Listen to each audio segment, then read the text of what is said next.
Hello and welcome to the second episode of Senior Living Good News. I'm Terry Sullivan. And I'm Brenda Lamone. We are co-founders of AgingChoices.com and co-hosts of the podcast series, Aging Choices Unfiltered. Thanks, Brenda. Together, we're putting the spotlight on good news from senior living communities across the country. Hey, Bren, we're seeing a ton of posts on Facebook and stories and videos being shared across the country of communities, families, and coming together to serve residents better. And of course, families taking care of staff as well, right? Sending thoughtful things and taking care of them. It's really great to see. Yeah, I think it's, bringing out the best in people, and it is great to see. Our first story reminds us to never forget about our loved ones who live in senior living communities. In most areas of the country, only essential workers are allowed in senior living communities right now. But that doesn't prevent families from bringing happiness and joy to their family members. A family visiting their loved one at New Perspective Senior Living in Woodbury, Minnesota, brought their creativity while visiting their loved ones. The children decorated the windows with bright designs. Oh, those look great. I'm sure that put a smile on the grandmother's face. I bet it did. This story reminds me of the interview with Carly Boyd from last week. Carly announced her engagement while visiting her grandfather Shelton at Premier Living in North Carolina. She also stressed the importance of keeping in contact with your family members in senior living communities during this time, which is really important. Don't forget about your loved ones that are in these nursing homes because they can't get out, and it's easy to forget they're there sometimes. You get busy with your life.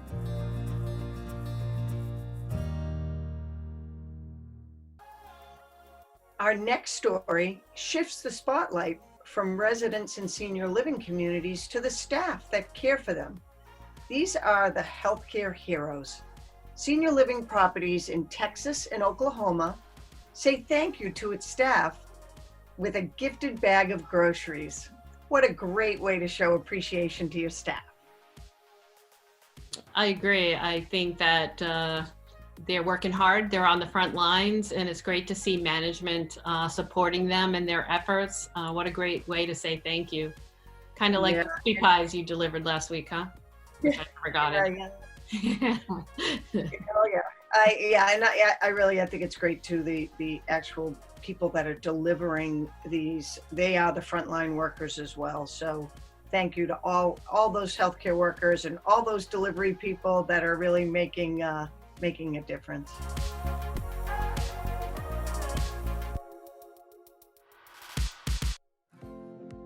Another way we're showing our appreciation to healthcare workers and frontline employees is by displaying hearts on our doors. Last week, we brought you the backstory of all the hearts in the windows, doors, and other places in our communities. This week, we are honored to be joined by Mandy Gill, the founder of A World of Hearts movement. I'd like to welcome Mandy Gill from Bismarck, North Dakota to the show today. Mandy, thanks for joining today. We really appreciate it. Yeah, you're welcome. Thanks for having me.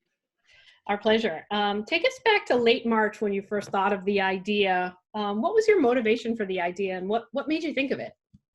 We had just people had just kind of started talking about coronavirus, and it wasn't in North Dakota yet. We didn't have any cases or anything. And we knew that the governor was probably going to call off school. We thought maybe just for, a week or two. We never expected that we would not finish the school year.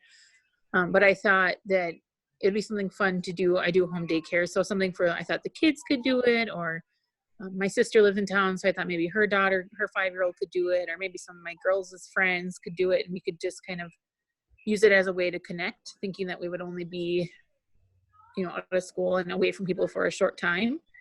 Yeah. So I posted in a couple of the local moms groups, just asking if anybody would want to participate. And people were like, yeah, make the group or whatever. And so I did. And that Friday night when I went to bed, there was 8 people in the group. And Saturday morning, my husband woke me up and he said, hey, I think you really need to add me to this Facebook page to help you. He's like, there's 1,300 people. That's awesome. Okay. Yeah. And so then people started saying, oh, I added my friend from, because first it was just Bismarck, Mandan, and then people started saying, oh, I added my friend from this part of North Dakota or this part of North Dakota. And I said, well, that's fine. You know, we didn't care or whatever. More people, the merrier. Well, then people started saying, oh, I added my friend from a different state. And then by that Monday, there was requests from all over the world. Wow. Amazing. Absolutely amazing. How did you manage this with such a big group? I mean, I think you have 560,000 followers. Yeah. Unbelievable. 11 How'd you other manage people. that? Well, there's 11 other people that helped me. Okay. When it started, kind of reached out and were like, hey, we'll help you if you want help, you know. And so, I mean, it's kind of right away, it took up most of our days. I mean, it was really busy right away. And so we all, you know, all the posts have to be approved. And so we watch for them all, and we have keywords to hit, like if there's any, get a lot of spam and people like just like not being kind. And so we try to watch that really close, but I definitely couldn't do it without their help. Where was the first heart you created, and where did you put it? On our dining room window. It's actually just, I can flip my camera around maybe. Yeah, that'd be cool. We did those. Very good.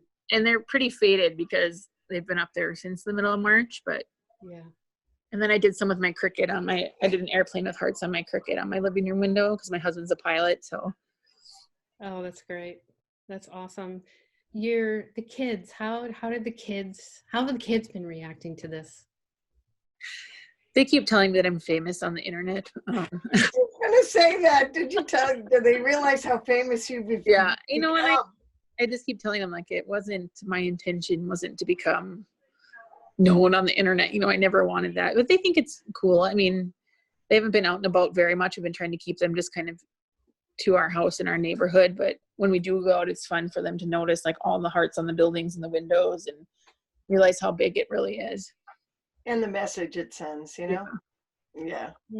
Are you surprised at how big it gotten? Are you shocked by that still?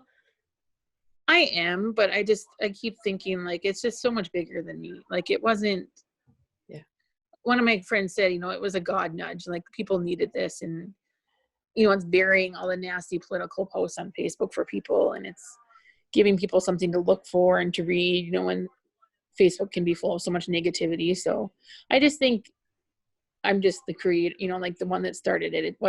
It doesn't come from me. So Corey told us that even the Capitol was lit up in a heart shape. What was that like to see that? Was that it's pretty surreal because, you know, they do it, usually it's like 24 hours or 48 hours at like Christmas time. They make it look like a Christmas tree. And then at the new year, they usually light up like the year. So like this year it said 01 in the windows.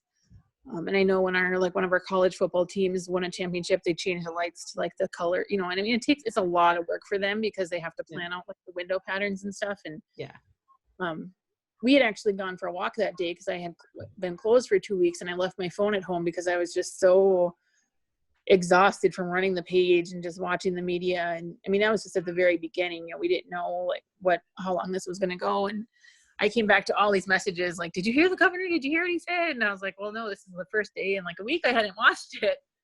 So it was really cool because it takes a lot of their time and effort. And then it was on for 5 days, I think, 5 nights. Oh, that was the longest they've ever had anything run. So that's awesome. Congratulations. That's really making your message go really far. That's fantastic. Hey, Bren, do you have any questions for Mandy?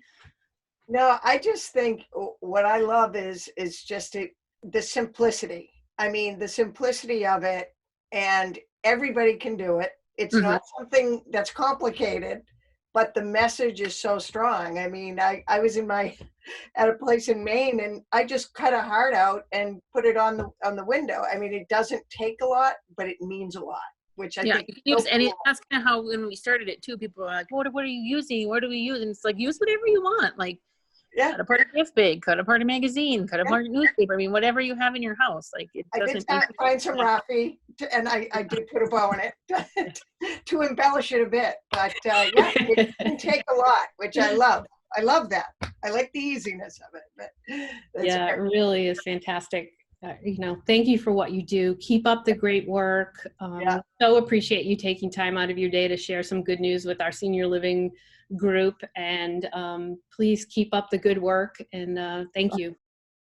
The Mandy story is great. It's so interesting how grassroots it started, and it really started pretty innocently, and she really didn't expect it to take off like it did. And it is incredible how many people are putting hearts on their doors.